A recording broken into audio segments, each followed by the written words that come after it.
कहानी की शुरुआत में हम जोहान नाम के एक आदमी को देखते हैं जो कि बीच साइड में खूबसूरत लड़कियों का मनोरंजन कर रहा था। दरअसल जोहान पावरफुल आर्मी सोल्जर है और वह खतरनाक मिशन को खत्म करके छुट्टी मनाने के लिए यहाँ पर आया है, इसीलिए वह यहाँ पर काफी एंजॉय करता है, जिसको देखकर वहाँ पर मौजूद सभी लड़कियाँ उसे अपना दिल दे बैठती है। तभी वहाँ पर हेलीकॉप्टर में कुछ आर्मी सोल्जर आते हैं और वह लोग जोहान को अपने साथ चलने के लिए कहते हैं, क्योंकि उन्हें एक मिशन के लिए जोहान की जरूरत है। जोहान भी उनके साथ जाने के लिए तैयार हो जाता है और हम देखते हैं कि ये हेलीकॉप्टर में भी अपना रंगीला डांस दिखाकर जा रहा था। खैर, अगले दिन हमें आर्मी कैंप को दिखाया जाता है, जहाँ पर जोहान को लाया जाता है और उसे पप्पू फैंटम नाम के एक गुंडे के बारे में बताया जाता है, जिसको जोहान ने कुछ दिनों पहले पकड़ा था, लेकिन पुलिस को उसे छोड़ना पड़ा था क्योंकि उसके बदले में पप्पू फैंटम ने पुलिस के 2 ऑफिसर को छोड़ा था। अब ये सब कुछ सुनने के बाद जोहान कहता है, अबे खड़ा बाल है क्या? मैंने उसे इतनी मुश्किल से चांदनी चौक के चोर बाजार से पकड़ा था, लेकिन आप लोगों ने उसे छोड़ने से पहले मुझसे एक बार भी नहीं पूछा। खैर, इसके बाद रात में जोहान अपने घर को साफ करता है और एक किताब को निकालता है, जिसके अंदर कई सारे लोगों की बालों की मॉडल थे, जिसको देखकर हमें पता चलता है कि जोहान एक आर्मी नहीं बल्कि बाल काटने वाला यानी कि नाई बनना चाहता है। इसके बाद जब अपने फैमिली के साथ डिनर कर रहा होता है, तभी अपने फैमिली से कहता है कि मुझे आर्मी में लोगों के साथ लड़ाई करने में थोड़ा भी मजा नहीं आता और उसका बचपन से ही लोगों के काटने का यानी बाल काटने का एक सपना था, इसीलिए अपने पिता से कहता है कि वह नाई बनना चाहता है, जिसको सुनने के बाद उसका पिता और माता दोनों हंसने लगते हैं। अगले दिन जोहान कुछ मिलिट्री ऑफिसर के साथ पप्पू फैंटम को पकड़ने के लिए उसके अड्डे पर जाता है और वहाँ पर पहुँचकर अपने अंदर में मौजूद सस्ते स्पाइडर मैन को दिखाता है और पप्पू फैंटम के सभी चमचे के बक्की बक्की में देता है और फाइनली पप्पू फैंटम के पास पहुंच जाता है, जहां पर पहुंचकर वह देखता है कि पप्पू फैंटम चमगादड़ की तरह छत के ऊपर चिपका हुआ है। यहाँ पप्पू फैंटम कहता है, कोई मुझे पकड़ नहीं सकता, और फिर वहाँ से भागने लगता है। दूसरी तरफ जोहान भी उसके पीछे पीछे जा रहा था और हम देखते हैं कि जोहान इतनी तेज तर्रार था कि पप्पू फैंटम बोट से भी उससे आगे नहीं निकल पाता। साथ ही जोहान पानी में तैरने के साथ साथ उड़ भी रहा था, जो कि किसी आम इंसान के बस की बात नहीं है। और यहाँ पर पप्पू फैंटम और जोहान के बीच काफी धुआंधार फाइट होता है और जोहान उससे कहता है कि मर्द को कभी दर्द नहीं होता, जिसके बाद पप्पू फैंटम एक मछली को पकड़कर उससे अपनी गर्दन को कटवाता है और कहता है कि मैं भी मर्द हूँ और मुझे भी दर्द नहीं होता, जिसको देखने के बाद जोहान उस मछली को अपने कच्छे के अंदर डाल लेता है। इसके बाद पप्पू फैंटम एक लूली बम निकालता है और उसे जोहान की तरफ फेंकता है, फिर दोनों मिलकर बम बम खेलने लगते हैं। इसी बीच वहाँ पर एक तेज धमाका होता है और पप्पू फैंटम जब पानी से बाहर निकलता है, तब देखता है कि पानी के ऊपर जोहान नहीं बल्कि उसका कच्छा तैर रहा था, जिसको देखकर वो चिल्लाकर कहता है, जोहान मर चुका है, मैंने मार दिया उसको। लेकिन दूसरी तरफ हम जोहान को देखते हैं, जो कि अभी तक मरा नहीं था और वह पानी के अंदर तपस्या कर रहा था। इसके बाद वह किसी तरीके से उस पानी से निकलकर पप्पू फैंटम को वहीं पर छोड़कर वहाँ से भाग जाता है। अगले सीन में जोहान इलीगल तरीके से अमेरिका पहुँचता है और वहाँ पर पहुँचकर वह अपने बालों को काटकर अपने वेशभूषा बदलकर एक सैलून में जाता है और वहाँ लूलिया से पूछता है, तेरा बॉस कहाँ है? मैं इंटरव्यू देने आया हूँ। लूलिया कहती है, वो यहाँ नहीं है और तेरे जैसे झांटू को यहाँ काम नहीं मिलेगा। फिर वो दूसरी लूलिया से कहता है, याद रखियो, अगर मुझे पता चला तेरा बॉस यहाँ था और तूने मुझसे झूठ बोला था, फिर तेरी बक्की बक्की में दूंगा। ये सुनकर सभी लड़कियाँ उसके ऊपर हंसने लगती है। फिर वो यहाँ से नाचते नाचते चला जाता है। वो जा ही रहा होता है कि रास्ते में एक ट्रक वाला एक साइकिल वाले के ऊपर काफी भड़क रहा था, इसीलिए वह ट्रक वाले को इसके लिए सजा देता है और वह साइकिल वाला जोहान से खुश होकर उसे अपने साथ अपने घर लेकर जाता है। यहाँ पर वह जोहान को अपने फैमिली के साथ मिलाता है और उसे खाना भी खिलाता है। लेकिन थोड़ी देर बाद जब वह लड़का बाहर से घर वापस आ जाता है, तभी वह देखता है कि जोहान उसके माँ के साथ गलत काम कर रहा था, जिसको देखकर वह चौंक जाता है और उनके ऊपर काफी गुस्सा होता है। अगले दिन हम देखते हैं कि जोहान उस लड़के के साथ एक क्लब जाता है, जहाँ पर जोहान को एक लड़का पहचान लेता है कि वो मशहूर आर्मी सोल्जर मैनेजर जोहान है, पर जोहान उसे कहता है कि वह कोई आर्मी सोल्जर नहीं बल्कि एक आम आदमी है। लेकिन उस लड़के को जोहान के बातों पर भरोसा नहीं होता, इसलिए जोहान उससे कहता है कि वह आज तक लोगों की गर्दन काटता था, लेकिन अब से वो लोगों की गर्दन नहीं बल्कि बाल काटना चाहता है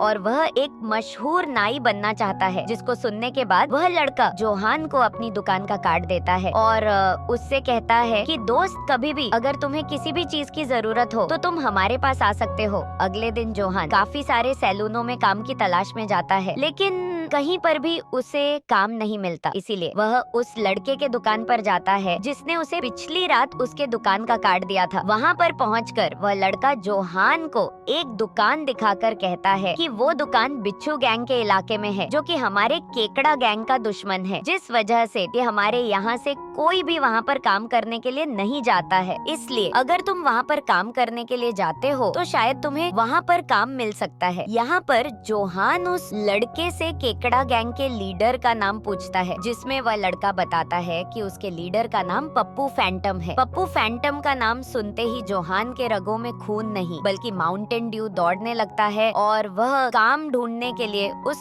नाई की दुकान पर जाता है। उस नाई की दुकान में जो मैनेजर थी उसका नाम डालिया था और डालिया उससे पूछती है कि क्या तुमने पहले किसी का बाल काटा है, जिसके जवाब में जोहान कहता है कि हाँ, मैंने खुद का बाल काटा है। जिसको सुनने के बाद डालिया उसे नौकरी पर रखने से मना कर देती है, लेकिन उसके बार बार रिक्वेस्ट करने पर डालिया उसे दुकान के साफ सफाई के काम में रख लेती है। इसके बाद हम देखते हैं कि जोहान पूरी लगन से दुकान का काम करता है और वह एक भी बाल को नीचे जमीन पर गिरने नहीं देता। इसी दौरान एक दिन डालिया देखती है कि एक लड़की ने उसके दुकान पर आना बंद कर दिया है, इसलिए उसे एक नए नाई की जरूरत है। दूसरी तरफ इस मौके का फायदा उठाते हुए जोहान डालिया से कहता है, देखो डालिया, इतने दिनों से मैं देख देख के सीख गया हूँ, इसलिए तुम मुझे एक मौका दो। अब वह दोनों जब एक दूसरे के साथ बहस कर रहे थे, तभी वहाँ पर मौजूद एक औरत जोहान के हाथों से बाल काटने के लिए राजी हो जाती है। जिसके बाद जोहान कहता है, क्या लग रही हैं आप, और इसकी कान की बाली मुंह से निकाल कर फेंक देता है और पप्पू नचाने लगता है। आंटी पप्पू का नाच देख रही थी। पप्पू सही से नाच रहा था। अब आंटी के बाल धोता है। डालिया देख रही थी, टॉमी भी देख रहा था। ये ढंग से लुल्ली मसाज कर रहा था। आंटी को बहुत मजा आ रहा था। आंटी ने ऐसी मसाज कभी नहीं करवाई थी। आंटी के मुंह में पानी आ गया था। आंटी से बर्दाश्त नहीं हो रहा था। तभी एक बुढ़िया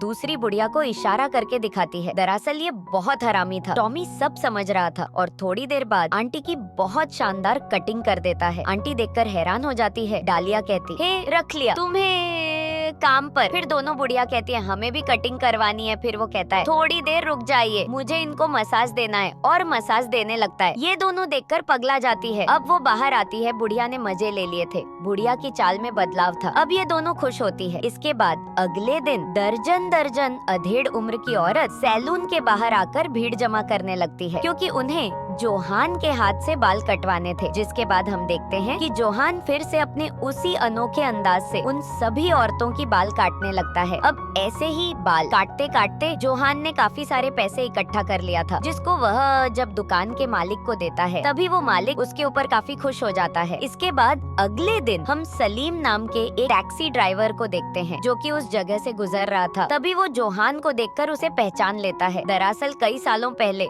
जब जोहान आर्मी सोल्जर था, तब उसने सलीम का बकरी चुराया था। इसलिए सलीम उससे बदला लेने के लिए अपने सारे दोस्तों को इकट्ठा करता है और मेडिकल दुकान में जाकर बम बनाने के लिए बारूद मांगने लगता है। लेकिन वो बूढ़ा आदमी थोड़ा ऊंचा सुनता था, इसलिए कुछ गलत सुन लेता है और वो सलीम को बारूद की बजाय एक खुजली की क्रीम देता है, जिसको देखकर सलीम सोचता है कि शायद यही बारूद है, और फिर वो बूढ़े आदमी को और भी कई सारे खुजली की क्रीम पैक करने के लिए कहता है। दूसरी तरफ डालिया जब दुकान पर थी, तब उसकी तरफ म्युनिसिपैलिटी के कुछ ऑफिसर आकर दुकान को खाली करने के लिए कहते हैं, लेकिन डालिया उन्हें दुकान का किराया देकर उन्हें वहाँ से चले जाने के लिए कहती है। दरअसल ये लोग जिस कंपनी के लिए काम करते हैं, वह कंपनी इस जगह को खाली करके यहाँ पर एक सुपरमार्केट बनाना चाहते हैं। रात में जब जोहान दुकान बंद करके वहाँ से जा रहा था, तभी सलीम अपने दोनों निकम्मे दोस्तों के साथ वहाँ पर आ जाता है और जोहान की तरफ एक बम फेंकता है, जो कि दरअसल दरअसल कोई बम नहीं बल्कि खुजली की क्रीम थी। इसके बाद कार में वह तीनों बातें करते हैं कि बम धमाके की वजह से अब तक जोहान मर चुका होगा। अगली सुबह उस कंपनी के